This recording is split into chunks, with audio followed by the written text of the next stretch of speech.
Bonjour, c'est l'heure de la valise gourmande.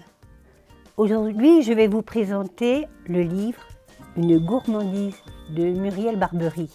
J'ai été attirée par ce livre parce que le nom de l'auteur me disait quelque chose.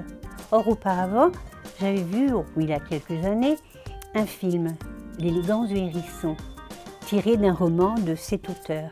Et j'avais beaucoup apprécié. Donc, je vous présente Une gourmandise. C'est l'histoire d'un vieil homme, au dernier moment de sa vie. C'était un gastronome, le plus grand critique gastronomique du monde, je cite. Il a fait des faits, des réputations. Il a dispersé au fil de sa plume le miel ou le sel aux 4 vents des journaux, des émissions.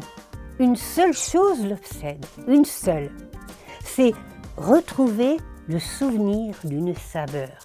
Mais pas n'importe laquelle, une saveur extraordinaire, originale ou peut-être originelle, une saveur ultime, une saveur merveilleuse. C'est alors que nous partons au fil de ces souvenirs, au fil des personnages, les événements de sa vie, les voyages, les personnes de sa famille.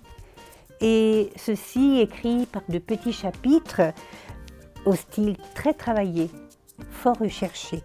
Car le vocabulaire utilisé est d'une très grande richesse, surtout quand il évoque les mets. Nous pouvons ressentir à la lecture des émotions gustatives empreintes de poésie. Et je me suis surprise à la maison toute seule à lire et relire certains passages tellement c'était beau. Et c'est pour cela que je vais vous en lire un. J'avais du mal à en choisir parce qu'il y en avait de nombreux, de fort nombreux et de très beaux.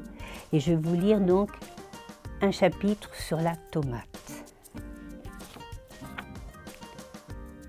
Affalée sur le banc, sous le tilleul, je me réveillais d'une sieste voluptueuse, bercée par le chant des feuilles et, sous cet auvent du miel sucré, je mordais dans le fruit, je mordais dans la tomate.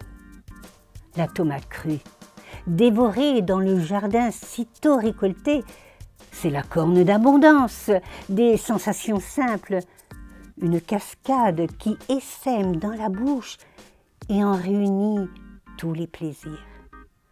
La résistance de la peau tendue, juste un peu, juste assez, le fondant des tissus, de cette liqueur pépineuse qui s'écoule au coin des lèvres et qu'on essuie sans crainte d'entacher ses doigts, cette petite boule charnue qui déverse en nous des torrents de nature.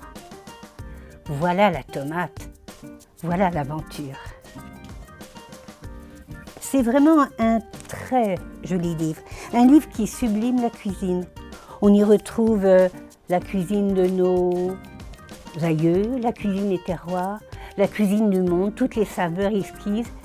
Je vous dis, c'est un livre à lire et j'en ai été vraiment très contente.